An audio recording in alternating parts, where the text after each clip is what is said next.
Originally, I think I found you because another guest was talking about your work. And then I also doubly found you because of Anderson Ranch, which I love dearly. That's cool. I haven't been there in a little while, but that's great that you found me Yeah, there. but you're still on their website, you know. Okay, cool. Good. I mean, I would love to get back there. The pandemic just changed everything. So haven't done any of those workshops and things that used to be kind of fairly regular process. So I would love to ask you about that because I've often wondered about workshop running.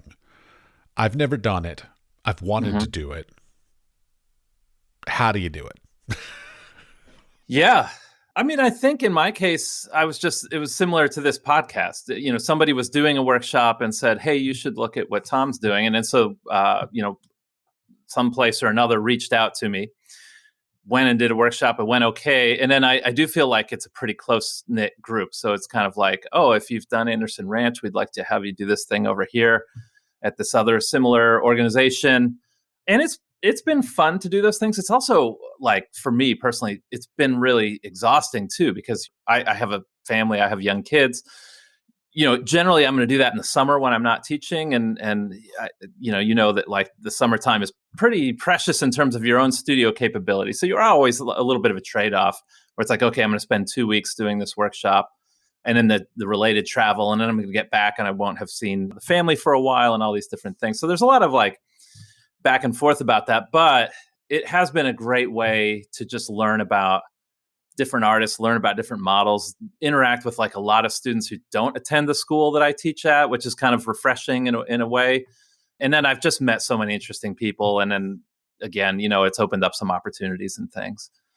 Well, see, the thing I thought about was when I sat back, because I was talking to somebody from the main college, and they were like, oh, yeah, well, just send us a proposal for a workshop. Sure. And I'm like, and I sat there and I'm just like, what can I offer that is somehow unique or special that basically anybody else couldn't offer? And I couldn't come up with anything. It's been a year and a half now. I still haven't come up with anything. So, I mean, like, how do you come up with these top sort of workshops other than technical things? Because I know you're super technical. So aside from technical things, that has been a real gateway for me is the technical thing, and it gets me in the door. But I wasn't always working in a technical way, and I guess I've kind of experienced both sides of that. But I will say that I was introduced to workshops, I'm now remembering, because when I was thinking about going to graduate school, this person that I thought I wanted to study with was doing a workshop, and I was able to, like, cobble together some funds and get some assistance and go to this workshop. And it was actually an incredible, wonderful experience. And I did end up going to this graduate school and having all this kind of prior experience with this person that became a mentor was really amazing. And so it was like, not only could I go into grad school feeling very confident about my decision, but also having, like, laid the groundwork for this relationship, at least whatever it was, a year in advance. So that was just awesome. And in that case, the workshop wasn't really anything that was unusual or technical. It was just like, here's this brilliant mind that I want to interface with. I don't know how they proposed the workshop, but I don't think a proposal of, yes, I'm a brilliant mind and people will just want to study with me will work these days. Yeah, this was 1999. It was a different era. I do think, I have this sort of craft background in ceramics and then this kind of tech thing happening in the work. And both of those lend themselves to a kind of workshop mode that can fall back on, like, a totally technical exercise if it has to. I would like to hope that the workshops include a lot more than that, but I do think that gets me in the door. And there is, I guess, in these craft communities and to some extent in sort of a tech art community, a real focus on process that in a lot of culture of demonstration that I find is different from, like, when I studied painting as an undergraduate, and I felt like you don't talk that much about the technique, and there's a lot of things that people kind of keep to themselves about what they're doing technically.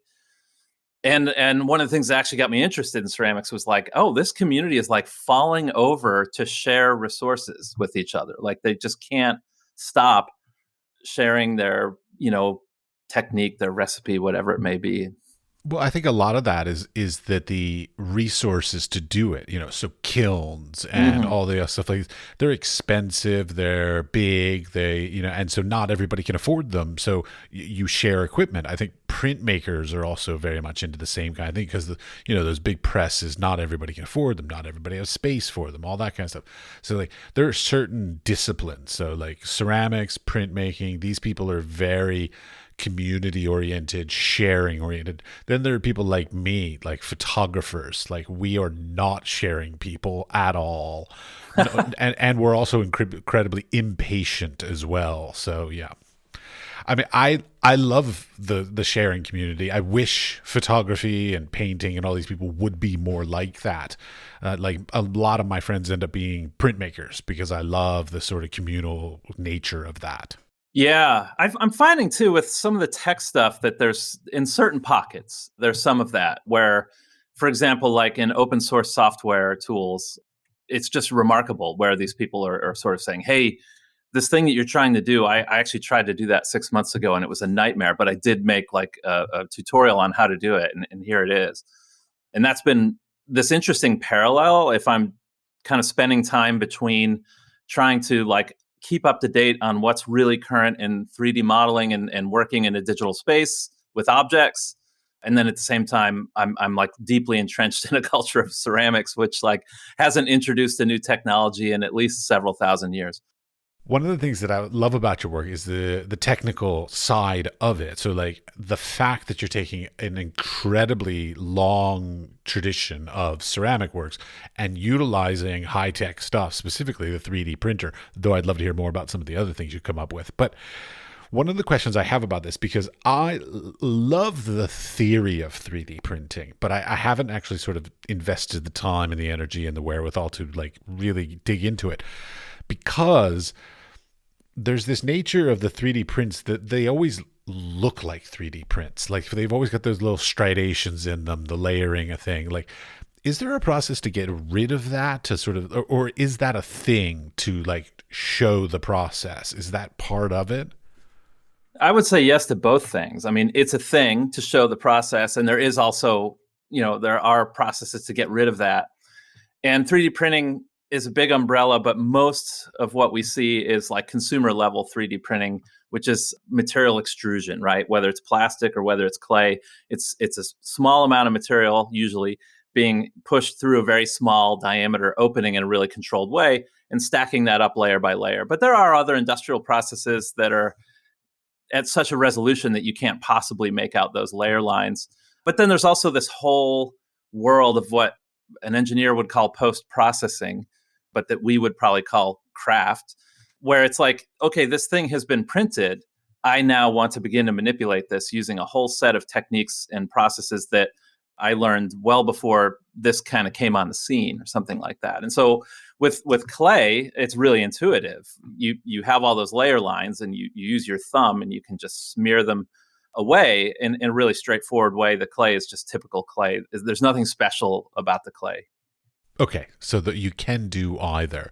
But I mean, is it sort of one is accepted more than the other? Because like, it's one of those things like if I saw a really massive thing and it looked like it was like slab built, I do know some of the terminology. Thank you, Rush. So if it looks like it's slab built, it's somehow less impressive. But like if it looks like it's 3D printed, it's suddenly like, ooh, that's using technologies. So like, how much of like you showing off the fact that you did use technologies is important versus hiding the fact that you use technologies? Yeah, that's a great question that,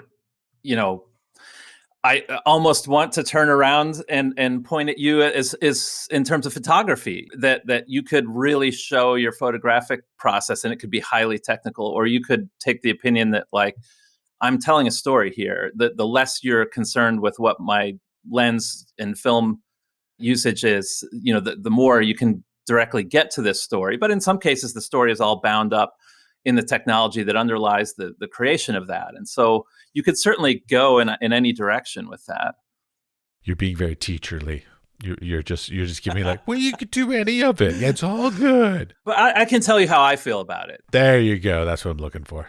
I'll be less teacherly. I'll take that hat off. Yeah. We're talking about you. This is your life, your career. There you go. I want the experience of the artwork to not be overwhelmed with how it was made. I don't want the layer lines to be an impediment that like all we can see is the technology that produced the form.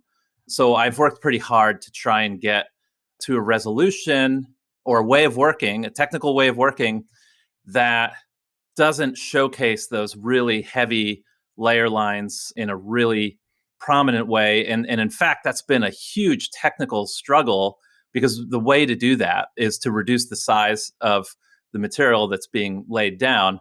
And clay is just extraordinarily resistant to what you have to do in order to make that work. You have to push it harder through a smaller opening. It's like you're just making it, you're asking it to do something it really does not want to do.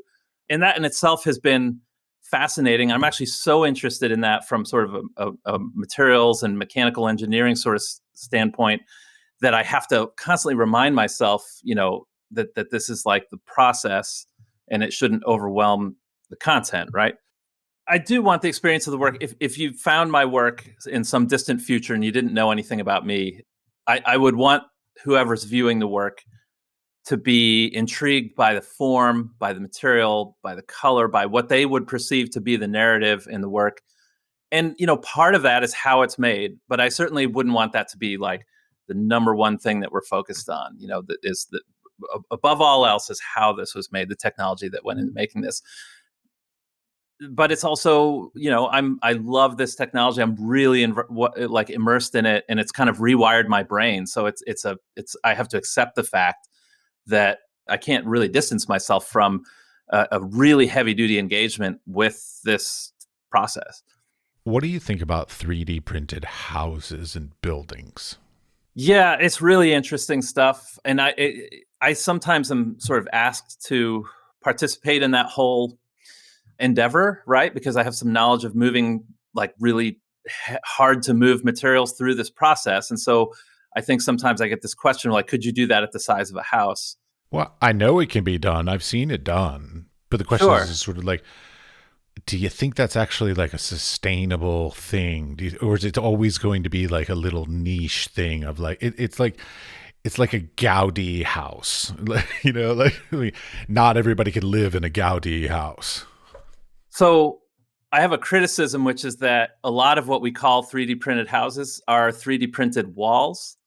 There are much less evidence of 3D printed roofs. And so walls are actually the part of the house that is the easiest part, and you can have all kinds of prefabricated walls. So it's kind of like, why are we going through so much effort to create walls? The upside, what I see as a tremendous potential, is if you were going to build something like a roof, you would not do a flat roof. You would probably have to do a dome or a cone or a triangle or something that could be self-supporting.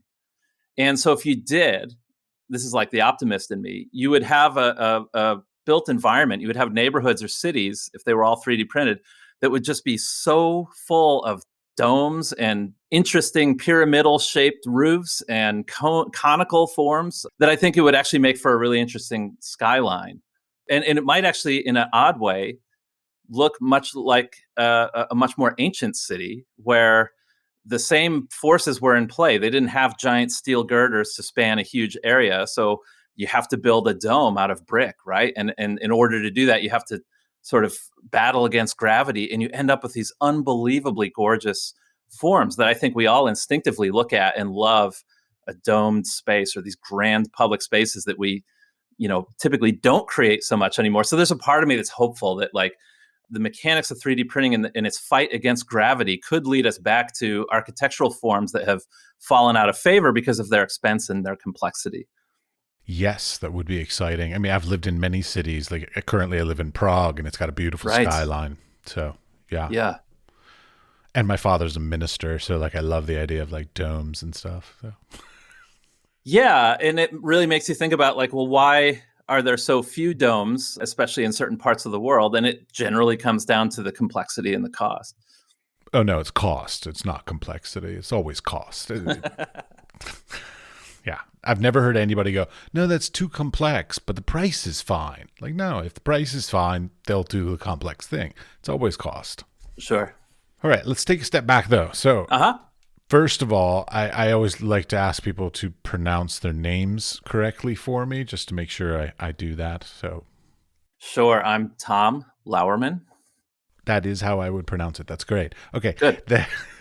And your background. So, like, how did you become creative? So, like, childhood, parents, what did they do? How did you find the path? Teachers, did your parents encourage you? What was your thing?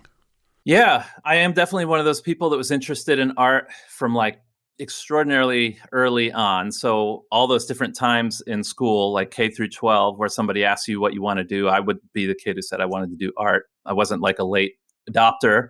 I think it goes back to my mother. I know it goes back to my mother, who was not an artist by vocation, but always had some craft project going on, like in the background.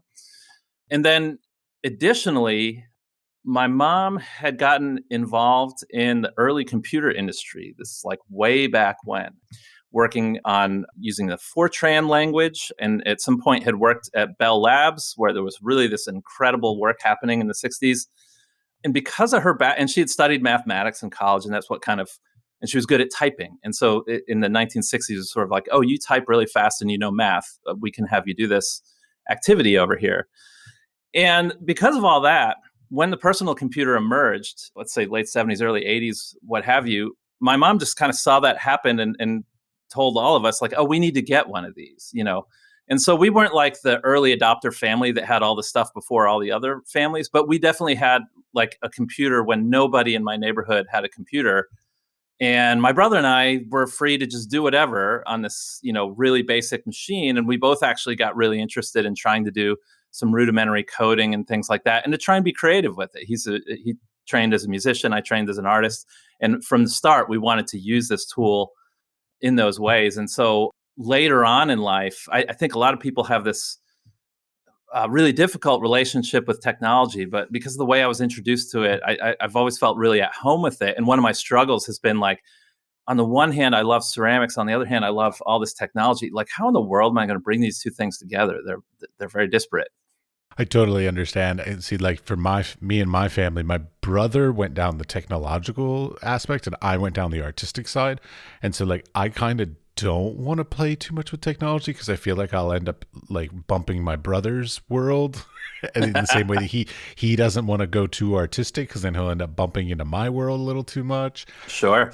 So we sort of have our own lanes, but I still love technology. Yeah, but I mean, it's a difficult thing because it's, you know, from all the different people that I talk to about like technologies and NFTs and all the other stupid things that are out there in the world. Please do not start on NFTs. I don't want to know about it. But I mean, the difficulty of technologies is a lot of things sort of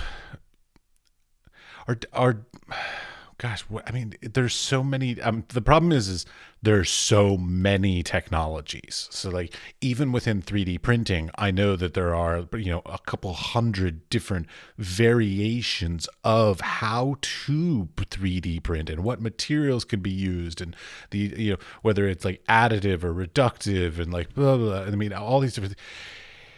It's a daunting task to choose to start to get into that. I mean, like I find it hard enough just to be able to, like, back in the day when I was a young photographer, to go like, which film should I buy? And there were like 3 brands, and I'm like, ooh, which one of the 3? And now there's like thousands of different things, and it's just like, which one is worth investing the time, energy, and money, potentially money, into doing? And that's a daunting thing to do. But I guess that goes back to like the workshop idea. So if I could do a workshop and be introduced to a technology that is working for somebody that I admire or respect, right?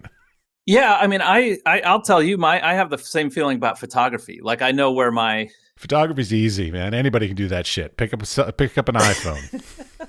It's important, I think, to draw some kind of boundary around how far out is your art practice going to extend, and what does it include, and what can it not include. And you know, teaching has been interesting because I have some students who focus in one area really exclusively, and then you have another type of student who wants to do absolutely everything with maybe less depth and more breadth.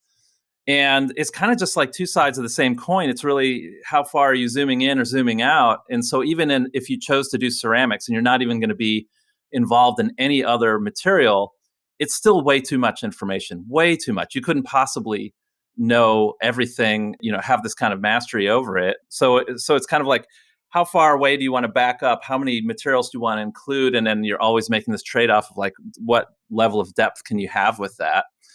And I am prone to like falling deep into various rabbit holes. And so like I build the 3D printers that I use. I have no training in this. Like I never would have guessed or even wanted to do that, but it became a necessity in the same way that I think photographers and often invent a way of working with a specific piece of hardware or lighting something or processing the film that is specific to you. So it's all about drawing that boundary.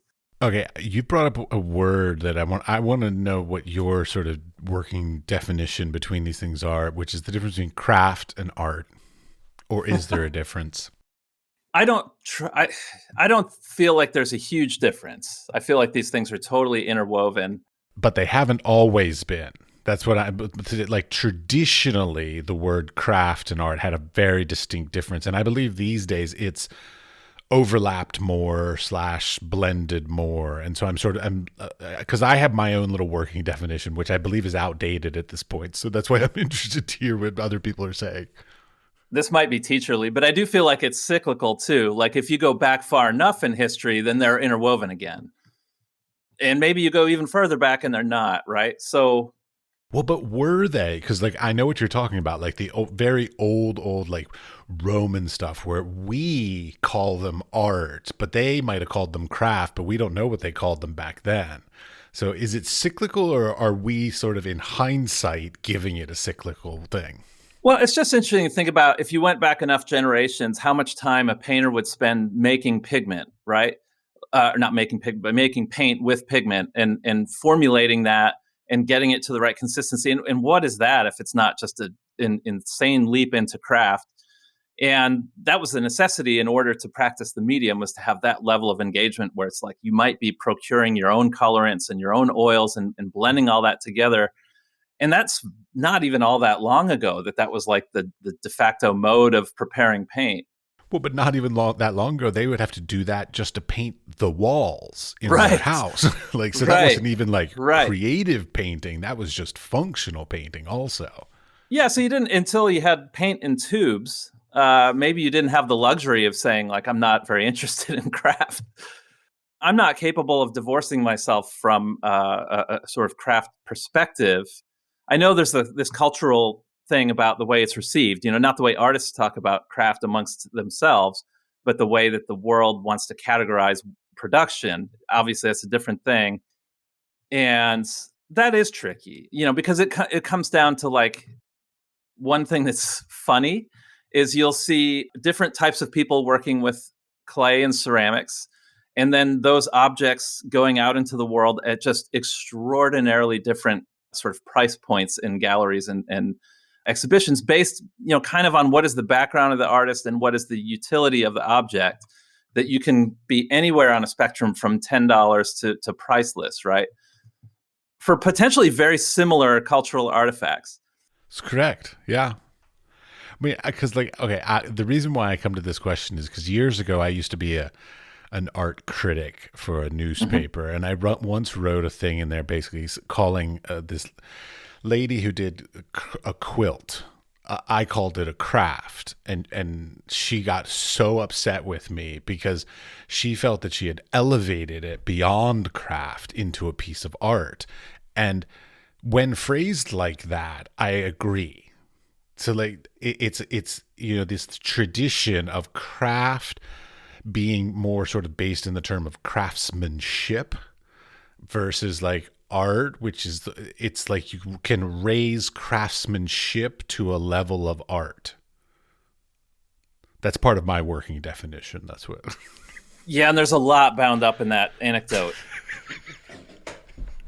Feel free to tell me how wrong I am. It's fine. No, one of my favorite artists is Ani Albers, right? Who's made textile-based artwork and was prominent in the Bauhaus era, and she had this incredible career, but at the same time wouldn't have been allowed to study architecture at the Bauhaus. And you think like everybody puts this up as this paragon of education in the arts, like the Bauhaus just knocked down all these barriers and was trying to create a whole new world. And it's like, yeah, but at the same time, they wouldn't let women study architecture. Like that's not the most progressive position that you could take. And so, you think about incredibly talented people who are sort of funneled into very specific media and not allowed the opportunity to practice a number of other media, and then still have a profound impact on their field and on arts in a bigger sense. And then you think about what an incredible achievement that is. But then you also think about how someone would feel if they felt like they had been funneled into a discipline that is looked down upon only because of their gender, right? So I'm empathizing with this person because I feel like they could have experienced this similar over and over, this same perception. And anyway, it's complicated politically, for sure, craft. Oh, yeah, don't get me wrong. I'm fully aware that my remark about her quilt is horribly inappropriate. I get that. But, it was 20 years ago. And what did I know? I was a young, arrogant upstart thinking I knew everything, which I obviously do not. Thus, the name of the podcast. All right. So, teaching. How's it going in the U.S. these days? Oh, that's a very simple question that's not going to be hard to answer. How's it going in the U.S. today with teaching specifically? Yeah, no, I don't want to hear about how's it going in the U.S., period, because we all know it's shit. But what I meant is in the teaching industry. It's an interesting time. Geez, where to begin with this? Okay. Here, you want me to help you out? I can. Yeah, I do. I want you to help me out. Good. I want you to help me out. Give me some more guidance here. I came out of graduate school in 2001, and with the expectation of like going to teach and all this kind of stuff, and get a tenure track position and stay there the rest of my life, and like all these great things, that were all promised to us in the 90s and all this. That at this point, I feel like just either don't exist or will never have gone away and are never going to come back. And I find it very unfortunate. That's one thing. Secondly, I think a lot of the kids these days are a little bit spoiled, and they're not working quite as hard as like the previous generation, let's say. So there you go. There's 2 prompts. How about that? Perfect. I love both of those prompts. To the first point, I feel like I can say this, that it is teaching as a profession that I feel like I have witnessed in my lifetime become less desirable as a profession for a number of reasons. And everything I can see would indicate that it will continue to become a less desirable profession to enter into. That's just the trend. I mean, I'm just trying to be realistic about it. And so honestly, like something I have to think about is like, what signs should I look for that it has hit a point that I don't want to be involved with this? And I have not hit that point. So I still am choosing to be involved with education.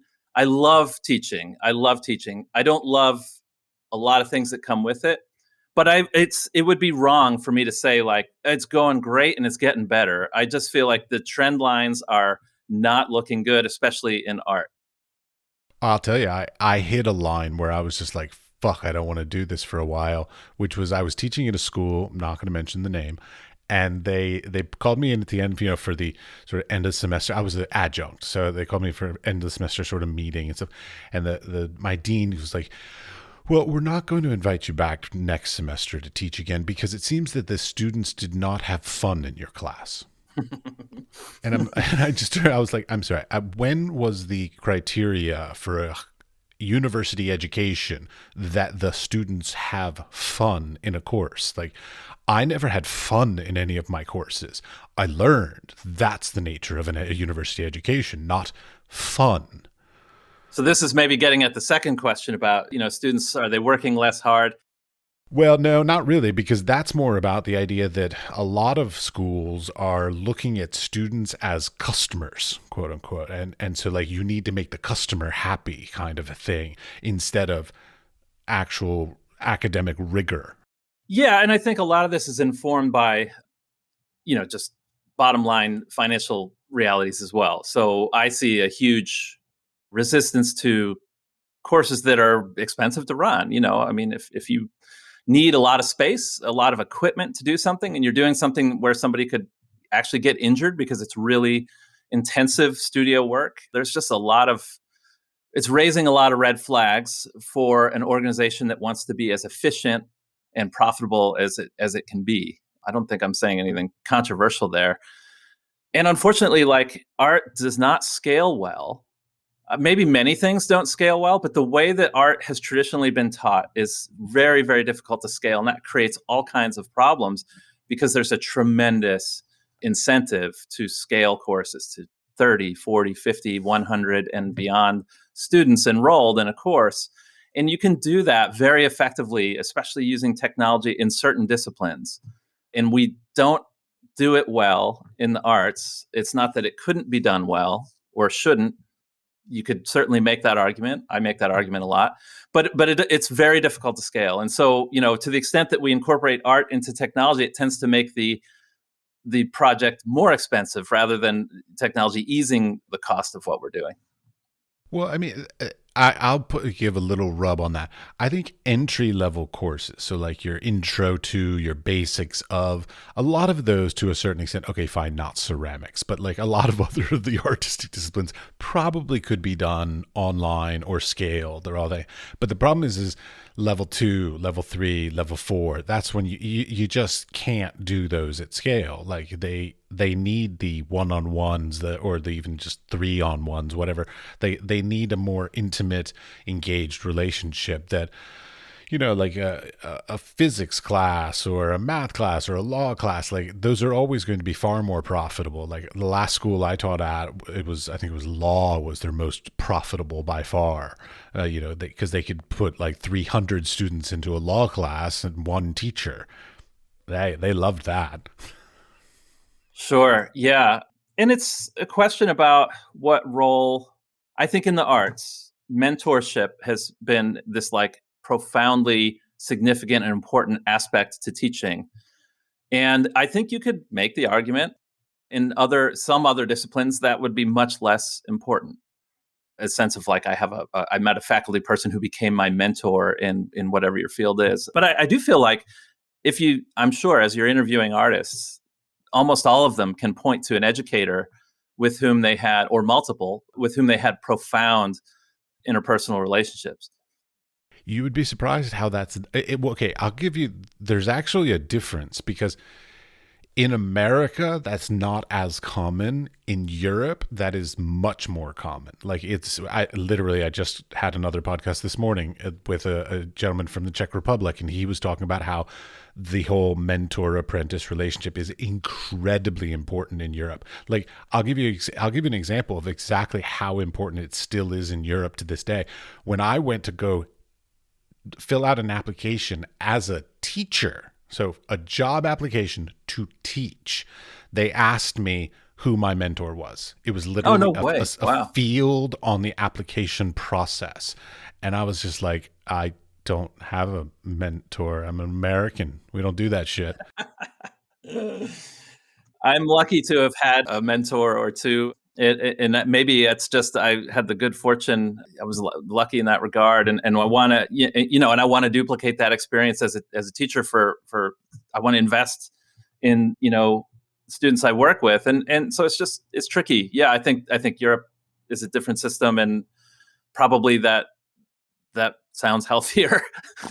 What's done over there? I'm not sure. I wish I had a mentor. I mean, to be honest, when I chose my grad school specifically because there was this one professor I wanted to be my mentor. And I walked into the first day of class and she was just blatantly rude to me and like hated my work. I'm sorry to hear that. Yeah. I mean, to the point where she was like, "Are you sure you should be in art school?" I'm like, wow, fuck you. Like, seriously? Day one, first day of class, that's the kind of shit you say to somebody? But yeah, right. So yeah, I mean, I wish that a little bit more of that mentor, a little bit of an averaging, like a little less important in Europe and a little bit more important in America, I think would be really beneficial, because there is a certain amount of that is really beneficial, but there is also a certain amount of that sort of mentor apprentice kind of a relationship that can be very detrimental as well, because sure. There's the expectation that you're going to be the next generation of this person's style, and that can be a lot of pressure, undue pressure, even that can crush a person's spirits. Like I know a lady in, God, where was she? Finland, I think, or something like this, that she like literally studied under this extremely famous painter, and there was this incredible pressure for her to be just like him. Yeah. Yeah. And I think what's the old adage that, nothing grows under a very tall tree, this There you idea go. that Yep. that can be crushing. And I think as an educator, it's really hard to play this fine line between, you know, really working closely with someone and then also encouraging them to do what they clearly are passionate about, which may actually be utterly different from what you as the instructor would personally pursue. And it's humbling, right? And you sort of have to get out of your own way and realize like, oh, it's important that this person pursues something that I never would have pursued. And actually, once that happens, it's so rewarding to see a whole avenue of exploration that you never personally considered illuminated by somebody's progression through it. And you sort of recognize, oh, I didn't know you could get there, but you still want to be supportive of this person. But your feelings get hurt sometimes because they choose to do someone else's class and not use the medium that you're well versed in. And sometimes you take that personally, but you have to get out of your own way and just understand where they're coming from. What's motivating this? What will really move this artist's life forward is not copying what you did. That would be a huge hindrance. Yes, I always tell my students that I want them to be better than I ever could be. Like, so Sure. I want them to go down directions and paths and investigations and research that I couldn't have even fathomed. So, like, to me, the whole nature of like university and even mentorship and stuff like that is sort of the idea of just standing on the shoulders of the people that came before you, but not necessarily mimicking or following in their footsteps, but building on the previous generation. Absolutely. And I've been very fortunate that I've been allowed to teach some somewhat experimental courses in my teaching career. And it's a wonderful moment to be able to tell a class that you have no idea how to do what it is we're trying to do. And it's humbling where you say like, I really I think we should all try and do this. And I don't exactly know how to do it. But it also seems to sometimes really encourage the students because they can sort of realize like, I can actually really inform this and I can get way ahead of where the professor is here. And that's just remarkable when that happens. They kind of go out and do research, they bring it back, they share it with everybody, and we all sort of learn from their exploration, which is so different from sort of, here's the pathway that leads up to where I'm standing. And can you just retrace that, please?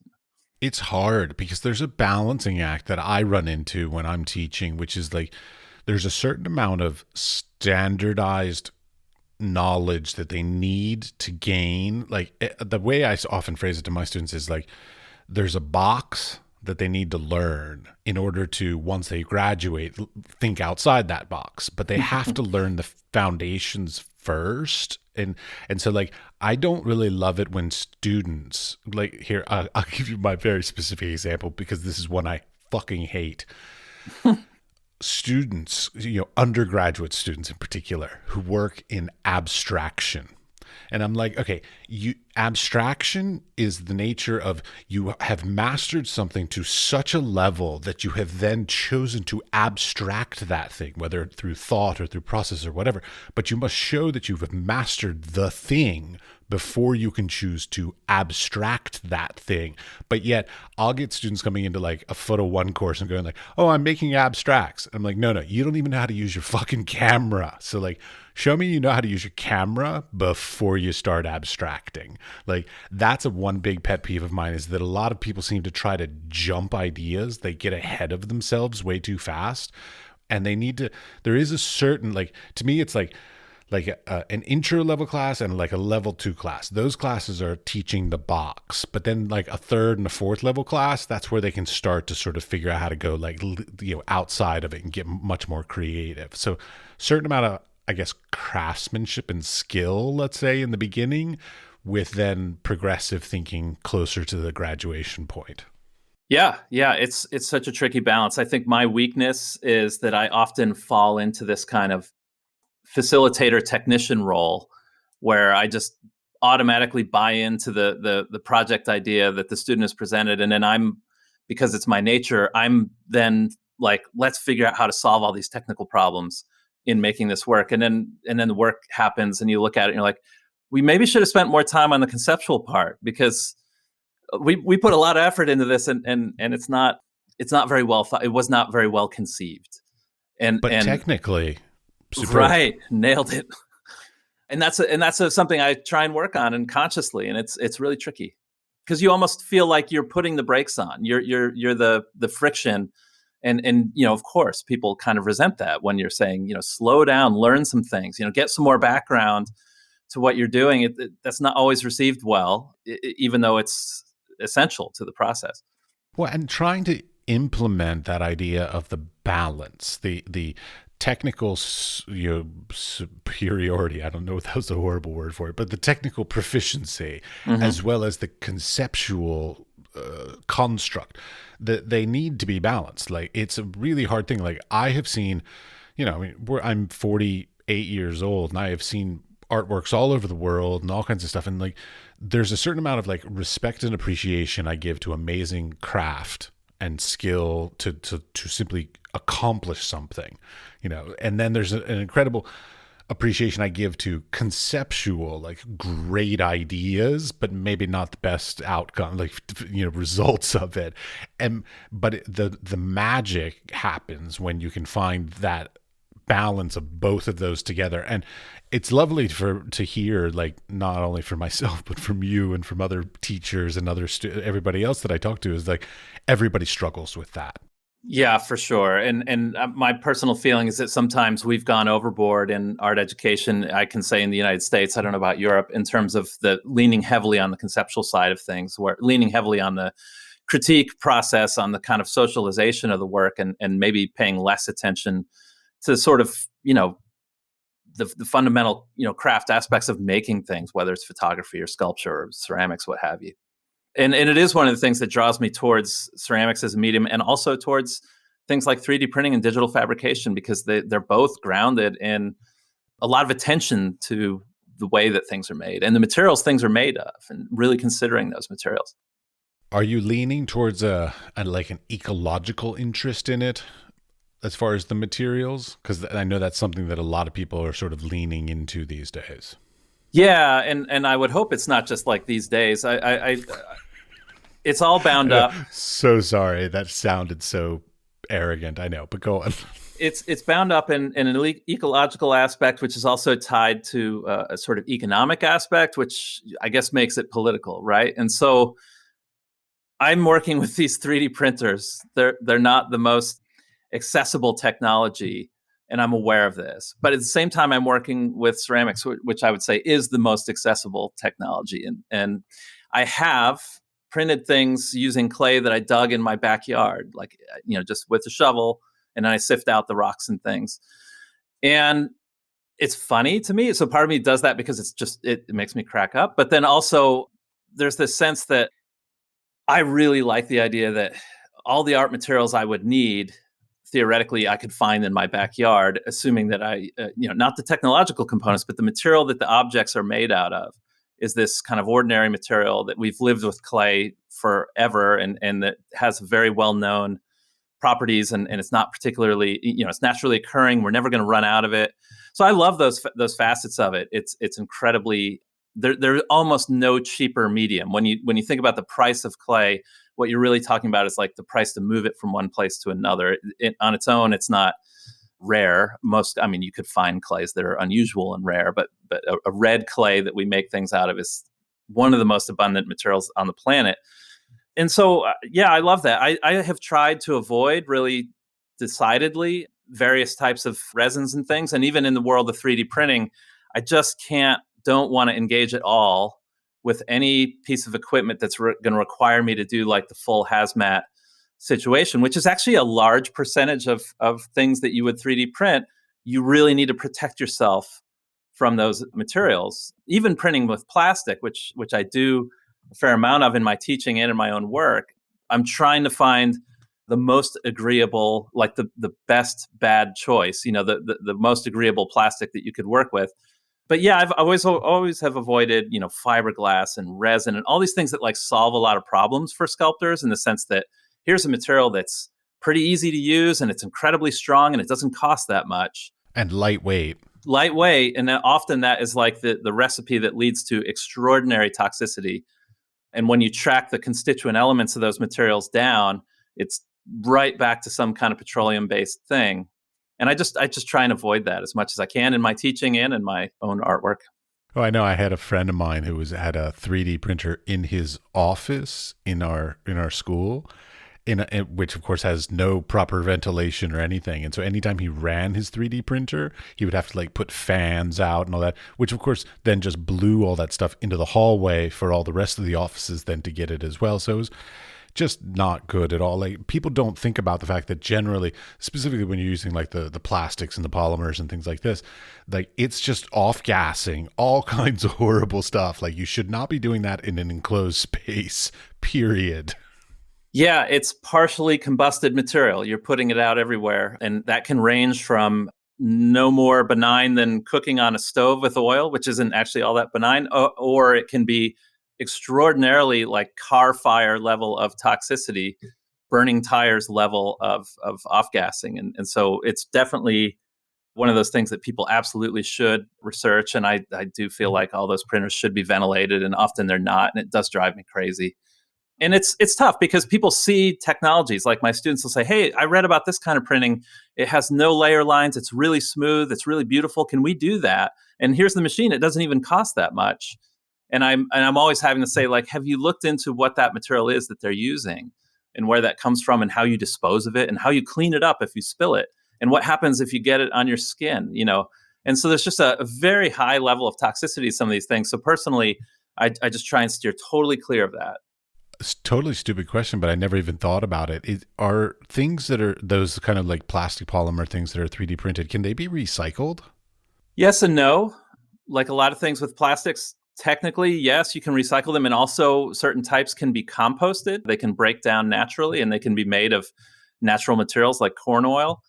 But in practice, it's usually really, really energy and effort intensive to recycle it. So much so that it's going to, make it not cost effective. And then from the biodegradability aspect, it has not lived up to my understanding of the initial sort of hype. Like they'll talk about bioplastics, which are made out of corn oil, for example, and that this can be compostable. But you sort of read the fine print, and it's like, needs to be in an industrial compost facility that has a lot of heat added and a lot of, biology happening in there. So I don't have any plastic printing solution that I can throw in my garden and just watch it decay over a normal human time frame.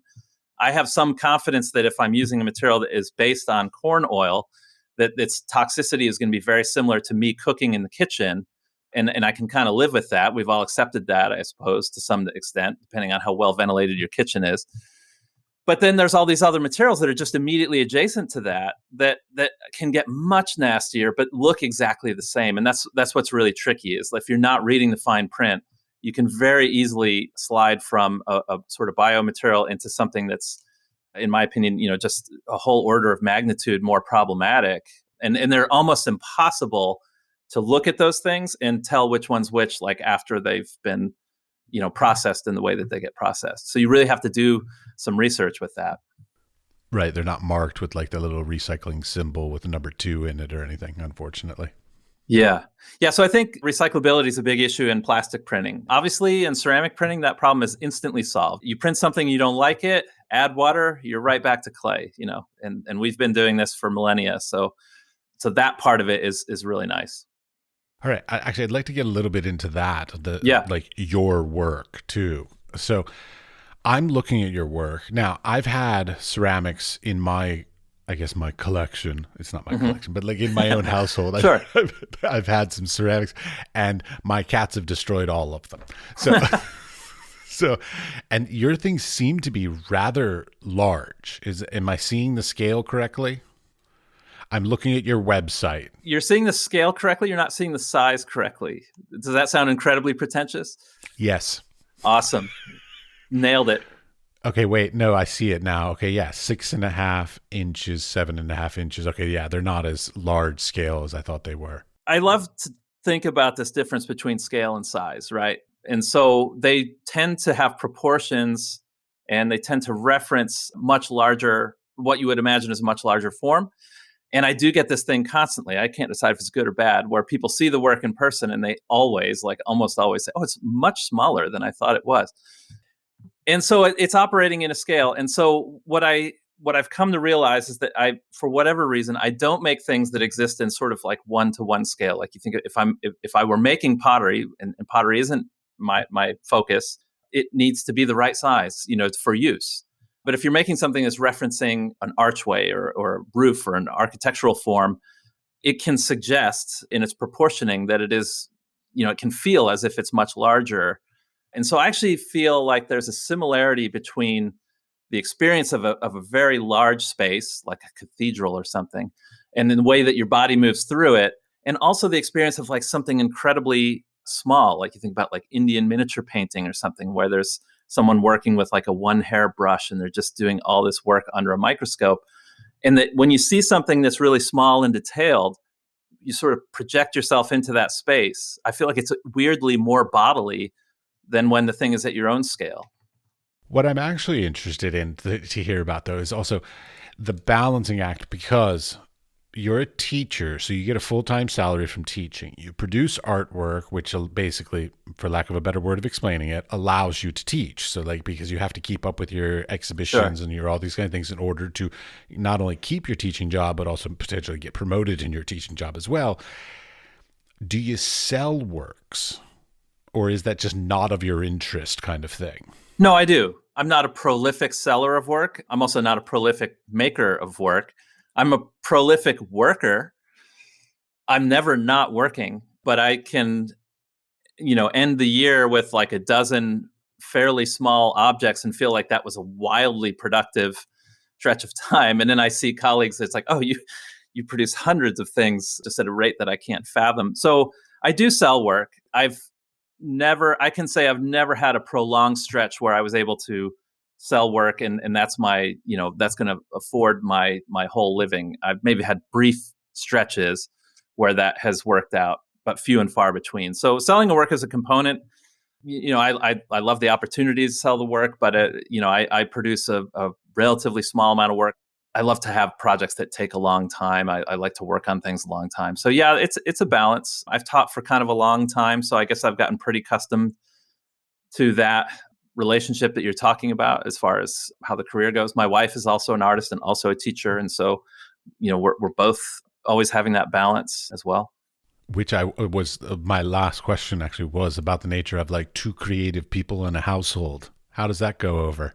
I'd like to think we have 4 creative people in the household. We have 2 small children, so it's been really great. I can't imagine. I'm not an easy person to live with. I think if you weren't involved in a creative activity, I don't know how you would handle being, understanding the life of an artist. But one thing that's been really fantastic is, despite both being sculptors, but despite both working with ceramics as a primary material, there's almost no overlap as far as the forms and the aesthetics and the nobody's ever mistaking our work for each other, and so that has been very helpful in the sense that, like, if Shannon has been invited to be in an exhibition, I don't have to feel like, it's like, well, they weren't looking for what I do, because it's so different from that, and vice versa. So I do think what I'm getting at is I think sometimes that can be a competitive arrangement, and that's really problematic, and certainly can think of examples of that.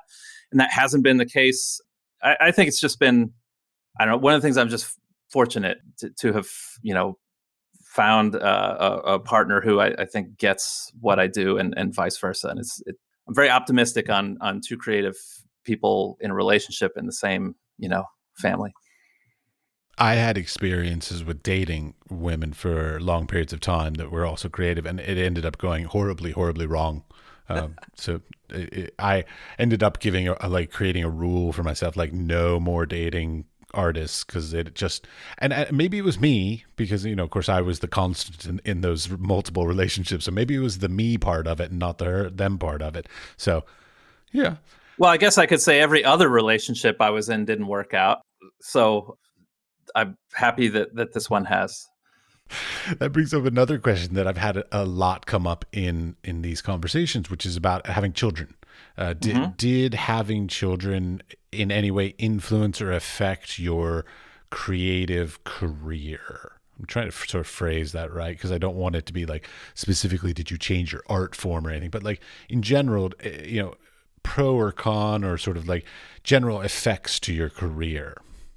Yeah, certainly. And it's also really helped me understand the current conversation around gender imbalance and biases, because we are doing our best as a family to share that responsibility as equitably as we can, right? Because we both work full time, we're both trying to produce bodies of artwork, and we're both have this responsibility to children, and it's just a whole different thing. I mean, there's just so much to do all the time with the kids.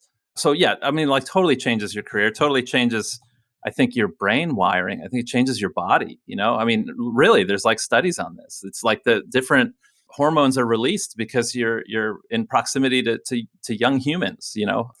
And so it's actually, I feel like I've kind of changed my priorities and my value structures a lot, not even consciously, but just through that experience. I feel concerns that I used to have just leave my body.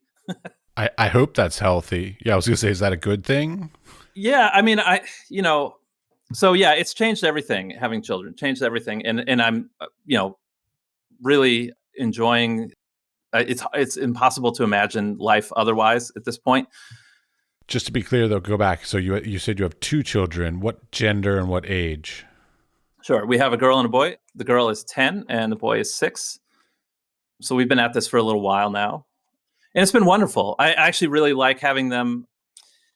Their input on what I do, their perception of what I do, both as a teacher and as an artist, is really funny and engaging. And it's fun to work with them on creative projects, and that helps you connect with, like, yeah, why did I get interested in this in the first place? Because I was my son's age, I think, when I really started to get interested in art. And again, I don't want to push him to do art because that's what I do. But at the same time, you can kind of see that recognition of how to put two things together, what happens when you apply color to something. You just see that in someone else's, you see their eyes light up, and they can't be cool about it because they're a small child. They're not trying to be cool. And they're just like overwhelmed with like the simplest thing, like adding glitter to something. It's like, oh my God, look at what that did, And so it's wonderful to connect with that on a kind of daily basis and remember, like, that is why I started doing this, was because of probably reactions I had as a 5-year-old to material, to like, I squeeze this piece of clay and this weird thing happens. I just want to keep doing this for several decades. Yeah, the standard of putting a piece of clay in your hand and it comes through your fingers. Like, we've all done that. Yeah, yeah. So it's been a remarkably positive thing for me, even though it's like utterly exhausting. And the pandemic's just been brutal. I mean, just decimated your workday, where, we used to have a lot of after school activities. We're not doing any of that because, for COVID exposure reasons, to minimize. And so it's like this tiny window where they're in school, like really from like 9 to 2 is where you have to pack like so much of your life into that. Not that you can't, do things outside of that time, but they're at a young enough age. They need a lot of attention, and you're just always busy with something. And so it's just, the pandemic's been so hard. I mean, at one point I had to set up 4 high quality simultaneous Zoom calls, in the house on a regular basis. Cause I'm teaching, Shannon's teaching, and the kids are students, and all in remote education. So it's just like having the bandwidth to run 4 video and audio connections that are good. And then realizing, like, well, one of them is too young to even read. Like, how are they going to do online education if you haven't yet learned how to read? And it was brutal, to the point where we were debating, like, which one of us is going to leave our job for a period of time, because it got to that where it was like, we're not doing what we need to be doing, and one of us is going to have to stop teaching. And then right around that time, they reopened our kids' school, and we sent them back, and then we were able to kind of continue on. But we really did get almost to a breaking point where it was like, should we leave the job? Should we just hunker down here? How is COVID these days in there? You're in Pennsylvania, right? Yeah, I'm in central Pennsylvania. Penn State, right? Yeah, so we're right in the middle of the state. Yeah, my grandfather went to Penn State. Oh, that's awesome. I It's think. I forget which Penn. What's the other major Pennsylvania state one? U- University of Penn? well, University of Pennsylvania is a private school in Philly, so it's much Then different. it was Yeah, Penn State. It was Penn yeah. State for sure. It's a huge network. There's like 26 campuses and all that. But yeah, we're right in the middle of the state. It's a huge school, and we had enormous numbers. I've had so many students who have had COVID, so many, and it's been difficult. So it's a fairly regular thing that you realize, like, oh, okay, so I have this student that I was in pretty close contact with who now has COVID, and I guess I'm going to go get tested for the millionth time. I did a lot of my teaching remotely because the tech aspect of what I do allowed me to do that. But my wife, Shannon, teaching 100% in ceramics, wanted to do everything in person. And, that just presented a lot of challenges, but she got through it. And I mean, mostly through it at this point. But yeah, it's been tremendously challenging. It's also been this incredible opportunity to learn how to teach remotely and then learn about like what you could do, in terms of creating asynchronous content, in terms of recording lectures, in terms of posting things online more effectively. So I do feel like there's a little bit of a opportunity there as well, because it's kind of changed a little bit about the way I teach. But going back to the whole like state of teaching these days, all it's going to do is a lot of the schools are going to be like, oh, so we don't have to pay for a room and a lecture hall and all this. You can do it online. Well, then let's just keep doing it online because that's free for us, and so therefore it's more cost effective. Like, I have this horrible feeling that it's going to end up being something where like they're not going to take many classes back onto campus because they can make more money doing it online. It is a tricky thing when something that you're invested in and interested in as a teacher also happens to align with some of the worst impulses of the university. But as somebody producing podcasts, like, you understand how you can, remotely create content that people want to receive and focus on. And so it's also hopefully an opportunity for faculty. I mean, I had this weird experience where I'm teaching these fully remote courses and realizing, like, the only thing that would change right now, if I moved to a different university, would be like I would have to log into a slightly differently branded website to post this content. So in theory, it also would create a lot of capability for academics to shuttle around if they don't like their current situation. So, I mean, I would think there would be some agency in that, right? Because you're not tied to like, I have this lab that I work with and I could never reproduce it. It's like, no, actually, I could take all my stuff with me and leave if this situation was not ideal.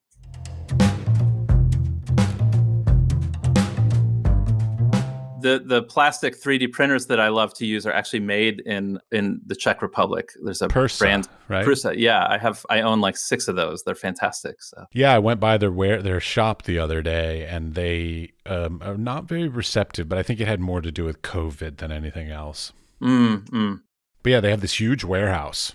It's a great product, and I've often wondered how they can be based in Europe and hit the price points they do. But I suppose the Czech Republic is a different animal than being in, let's say, the UK or something like that. Very much so, yeah. I mean, I've heard great things about their stuff, and as I said, I tried to go over there because actually one of the ideas that I have. Do you have any contacts there by chance? No, I don't. Okay, because I actually wanted to meet with, I think it's Joe Prusa? Yeah. Joe. I was going to have him on the podcast, and then I wanted to do like a panel discussion of people who all working with 3D printing and all this kind of stuff, and do like a panel discussion. But they never responded to my emails. People became very interested in 3D printing during the pandemic. It definitely is one of those things that people decided they wanted to do, like video gaming and any number of other things. So in the same way that you can't get a good graphics card right now, you can't get a Prusa printer without a lot of lead time. And I get the sense that they are swamped, not to be totally defensive of them, but they have been really responsive when I've needed tech support and whatnot. But I know from their lead times that they're sort of overwhelmed. And I think they're also trying to operate a factory in a COVID environment. And that's got to be quite something else. But they have been really active. A lot of what they do is very open source. And so from the beginning, even before there was a Prusa company, Joseph Prusa was just out there on the internet, just giving away ideas that people adopted and ran with, and being part of a community and a community builder. And to their credit, I mean, obviously it's a business. They have to protect their business, but they haven't done what many companies have done, which is to just lock down all their IP and say like, we own this now, even though it was created in an open source community, we're going to now patent all these things, which many companies have done that. So I really appreciate the fact that they have been supportive of the community. So even the clay printing I use the software that they work on for their printers, and I've just adopted it to that machine. And I can do that with a lot of confidence because I know it's an open source project. I know a lot of I've met some people who are involved in that project, and I just feel like it's a really good community thing. And they're not just they don't have the ability to just turn off that pipeline. So I can kind of rely on the software tools that they make, which were designed to be adaptable to different types of situations. So I really appreciate their presence in the space because I think a lot of American companies that have since disappeared just got into that mode of like, well, we accepted all this VC cash and now we actually have to lock up these patents because that's where the value is. And then before long, like, they lose their user base and the whole thing just gets absorbed by some other company, the routine. And then, I do. So Prusa is a standout, in my opinion, that they're independent but successful, that they've balanced quality with kind of lowish costs. There's a lot of pressure on them because I think there are machines that are frankly just knockoffs of theirs coming out of different countries in the world where labor is infinitely cheaper. And they're always having to balance that because they're making their thing open source. They will actually field tech support calls from people who have knockoff machines. And they have to say like, no, actually, you didn't buy that from us. That just looks like the thing that we made. And that if we made it, it probably wouldn't have this problem that you're encountering. So anyway, I like that company a lot. But I've never been to Prague. So it's always given me this warm feeling, knowing that it's a beautiful city, knowing that everyone who goes there raves about it. And then knowing that this technology I'm really dependent on, weirdly, is like headquartered in Prague, makes me feel like it's definitely on my short list of places I can't wait to visit. It's in a very interesting neighborhood, actually, their place. But so if you need me to, I will be happy to run over to their warehouse and pick you up something or talk to somebody on your behalf. Cool. So just feel free to ask. Thanks. I don't know they'll actually let me in the door, but I'll give it a try. Sure. Well, hopefully things open up a bit as COVID recedes, hopefully. Any last topics you want to touch on? Probably not. I'm slightly involved in NFTs, but I won't give you too much pushback about that. I felt like about to go on a rant, but I get it. No, I keep like bringing up / saying horrible things about NFTs simultaneously, simply because I don't know enough about them. And so my initial reaction to them is very negative. So that's where, and it's not because of all the press and all that kind of stuff. It's because I dug into it and I looked into it. I was like, oh, hey, this is a great idea because I'm a photographer and I've done graphic design and all kinds of stuff. And so like, I've got thousands upon thousands of images that I could make into NFTs. This is magnificent. Finally, I could like earn some money off of these things that are just sitting on hard drives doing nothing. And I looked into it and like the amount of money that I would have to pay to do the, what's it called? The gassing, the gas fees on Ethereum. Gas fees. Yeah. I sort of felt like it felt like a company came up with an idea of how to sell an equivalent of a cryptocurrency. And they said, oh, you know what we can do? We can make it visual so we can make money off of artists. So we're just going to create a cryptocurrency that has a visual token thing that makes it so that it got more of a unique quality to each individual one that you can buy. And we'll make a bunch of money off of the artists who do this. And so I still feel like at the moment, it's run by a corporation of people using artists for them to make money. And I look forward to the idea of when that becomes more equal, like so that it's that artists are a little bit more involved in it and it's not so much a large corporation making money off the backs of artists. That's my rant. There you go. No, for sure. And I'm not involved in the Ethereum marketplace for those reasons and additional reasons on top of those that have to do with sustainability, environmentally, and energy usage and things like this. But what I did find was I follow a lot of artists on social media, on Twitter. I'm sure you do. And so a lot of new media artists that I follow, I'm thinking of people like Zach Lieberman or Matthew Plummer Fernandez or Helena Sarin. I noticed that suddenly they were minting NFTs of some of their work and that some of those people were also doing it on what they were calling clean NFTs. on a sort of alternative currency on the site called Hic et Nunc, which is Latin for here and now. And so I got interested in that and really started looking into it. And what I like about that specific marketplace is that it really feels to me like a sort of for artists by artists project. That said, of course, it's like wildly less profitable than the whole Ethereum chain. You're not having these, $70 million sales take place on that chain Yet. Yeah. And so I got really interested in that. And I did find when I dug deeper into that specific corner of the NFT world, which is not the main corner, but a little side corner, that I found a spirit that reminded me of like alternative art spaces or collectives or things like that. A lot of community support, a lot of sharing things, a lot of experimentation. Some people moved to that platform because they were quick to enable interactive components and running code directly versus just sort of here's a JPEG, that's just is what it is.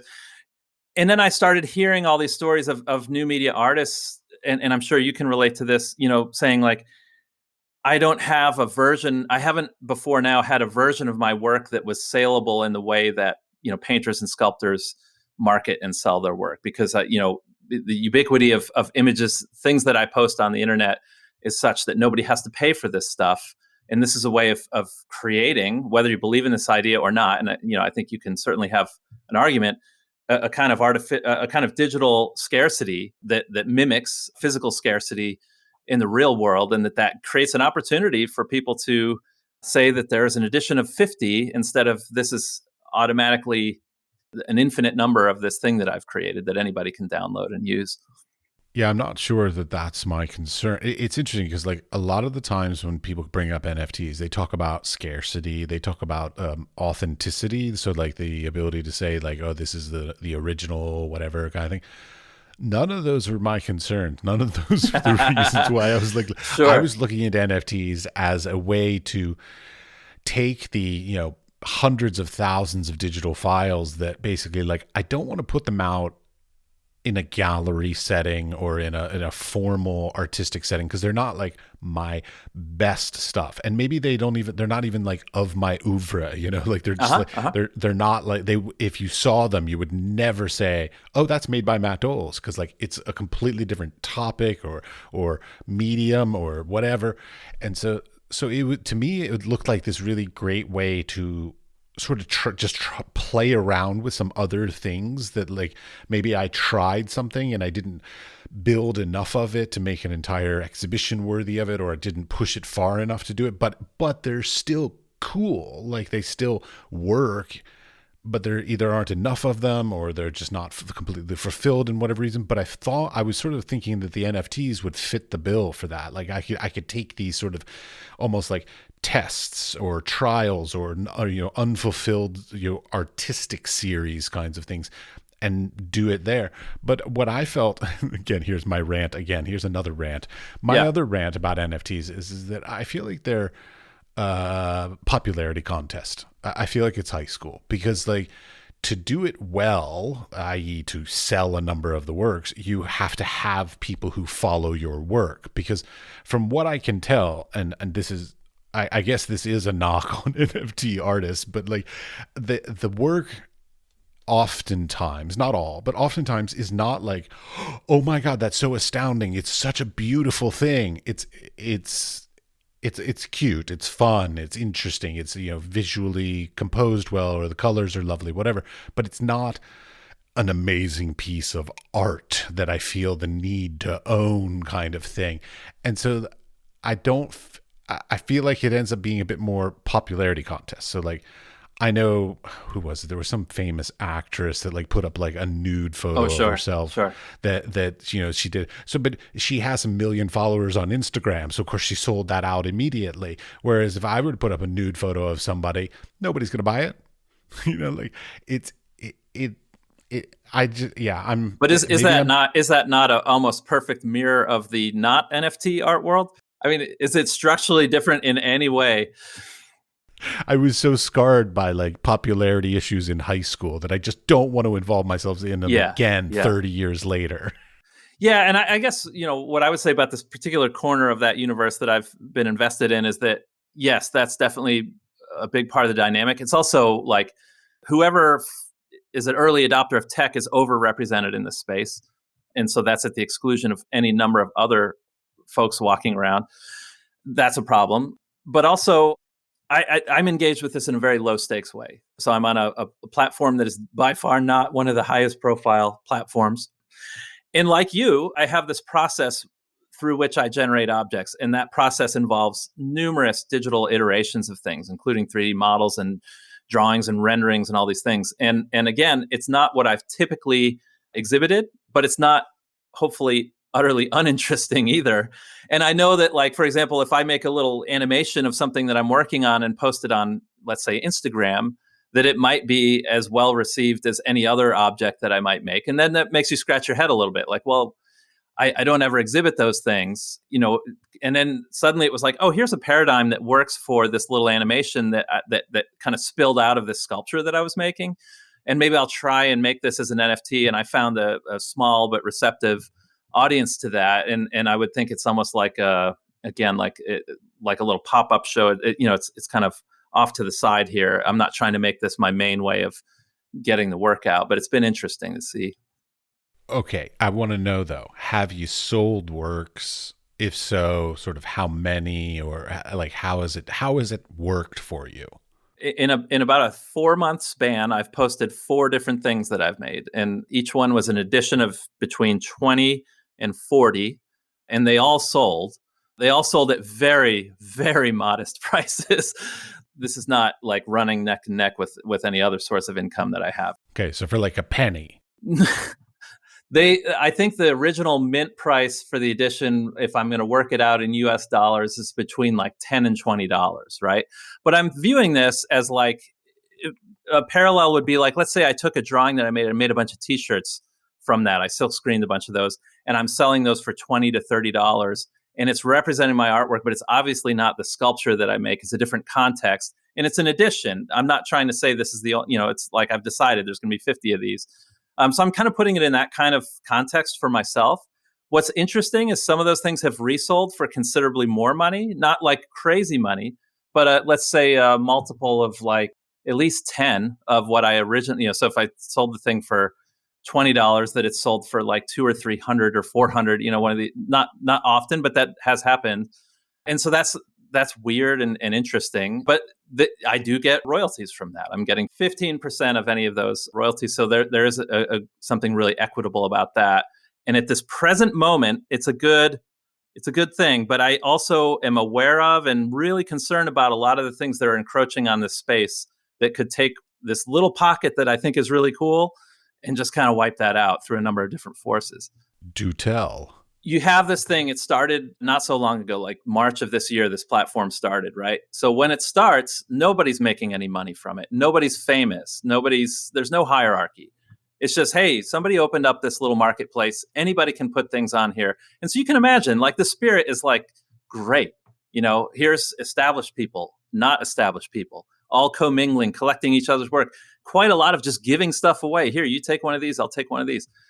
Over time, certain objects, for whatever reason, whether it's popularity contests, whether it's the quality of the work, whether it's the standing of the person or the cultural moment that we're in, there becomes this differentiation. And then some of these things kind of pop. And then what's a little bit weird about the internet in general and about NFTs and about social media is when things pop, they can go insane, like 100 times, 1,000 times the original sale price. And we're talking about just 1 month later, 2 months later, things develop their own kind of momentum. And suddenly it's really complicated when you have some community members in the space saying, hey, I quit all my day jobs. I'm doing this now. Check out this cool house that I'm buying. And then you have all these other people who kind of came up at the same time saying, like, I'm still waiting for my second or third sale. Like, and I, what's going on here?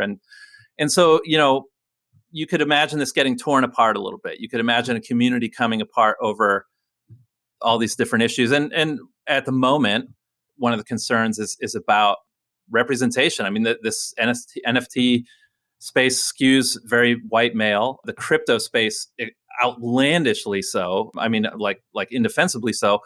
And so there's this, conversation about like this platform was a little bit of an escape from that in its origins, because we had, it is very international. There are a lot of different types of people and types of work represented. And how long can you hold on to that when success starts to, and money starts to flow into some of these projects, not flow into others? Inequities are unearthed as the project grows.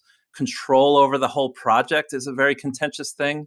What should this platform look like? Should it grow? Should it not grow? Should it merge with some other platform? All these different things. One issue that has been really upsetting for a lot of people, that people who are on this platform have chosen it because it's environmentally sustainable, and it's like thinking about that issue. But then their work can be kind of packaged and sold on a different network that doesn't have those concerns without their permissions. And that's very problematic, in the same way that having your work resold in a gallery that you never would have shown with is problematic. But you don't have control of that once it leaves your studio, right? Well, the other thing I heard about is like if you sell on one NFT platform and then for some reason it ends up on a different NFT platform, that the royalties might not adhere because it went to a different blockchain, if I understand it correctly. I'm so bad with terminologies. Yeah, I'm not great with these terminologies either. But yeah, the royalties thing is a real issue. It's been an honor system up till now, and it's a small enough community that if somebody makes a huge sale and doesn't do the royalties, there's like a lot of people come out of the woodwork to like grab the pitchforks and demand that those royalties be sent. And to some extent that has worked, where the buyer sheepishly says, okay, fine, here's your 10% or 15%, whatever it is. But you would imagine as something scales, that becomes, the internet people with pitchforks thing becomes less effective. But also the environmental thing is real. Like you chose to show your work in a platform that has thought about the energy usage that is associated with it. And and you've been very clear about, why you positioned it in this way. And then someone else just moves it to another chain that some of these are actually really energy intensive. I don't want to get into technical stuff behind that, but each transaction, like those gas fees, cost that much because they involve a huge amount of computing power that is it's just incredibly wasteful, just to take all this capability to just churn through a transaction and to burn a lot of energy in doing so. So some artists, rightfully, in my opinion, have chosen not to participate in that. Say, like, if it's going to be that energy intensive, I'm not participating. But then the collector who wants to make quite a lot of money is like, well, great, I'll buy your thing in your cute little green marketplace over here, and then I'll move it to the major leagues, and we're going to make some money here. It sounds just like the real physical art market. Yes, so similar. So sad. The upshot of that is I'm sure you can think of spaces within the existing art world that just do their thing their own way, whether it's an alternative space or a cooperative or a collective or something that is endowed by a foundation that has a brilliant vision of equity. And so it's possible that somebody could create marketplaces in this world that are as interesting and as ethical as your favorite example of a space that you really love, the way that it's run and managed and exists. But then it's also going to be possible for someone to be incredibly mercenary and just extract every last bit of wealth that they can out of this system. Yeah, I'm not a bit. I'm so bad about this, but like, I wish that money did not get involved in creativity. Like, I feel like artists and creative people would be making far more amazing whatever they make if there was not money involved. Yeah, I think you're probably right about that. And and I don't know that I have much to add other than agreeing it's problematic. It's unfortunate because, I mean, like, I'm sort of getting a little bittery, depressed, sad about the whole state of it, because like I keep hearing about things like Freeport and tax shelters and money laundering and all these things that go into the art world that, I mean, I wish they weren't part of the art world. That's one thing. But B, none of these kinds of like financial things, all this kind of stuff, actually benefit artists.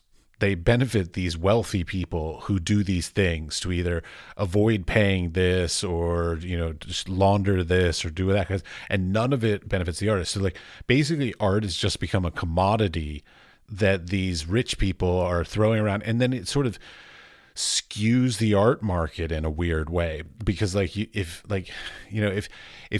I put out a piece of art and let's say some Russian oligarch pays $1 million for it, all of a sudden my going price is now $1 million.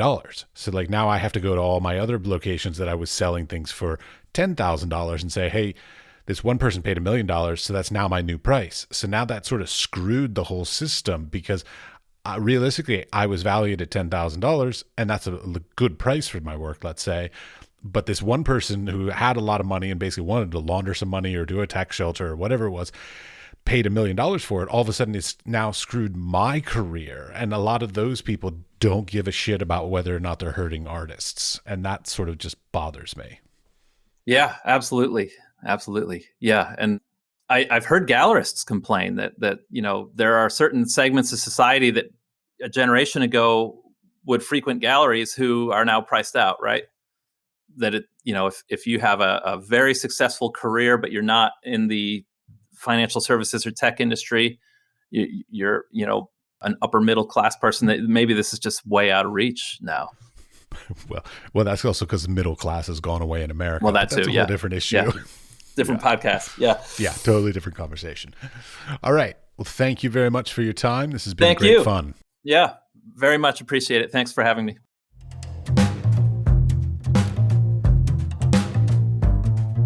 Thank you for listening all the way to the end of our conversation. And we thank you for your support in helping to build a stronger arts and creative community. I would appreciate it if you would also share this with your friends, family, coworkers, anybody with some interest in the arts, because building that networking community is at the core of our mission. We are produced by 5014. The audio was edited by Mickey at CushAudio Services, and the music was created by Pete Bybee. Thanks, Pete.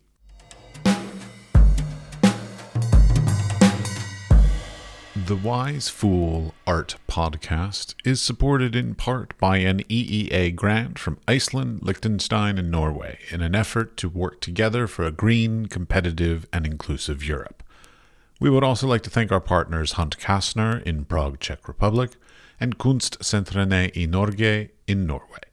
Links to EEA grants and our partner organizations are available in the show notes or on our website, wisefoolpod.com.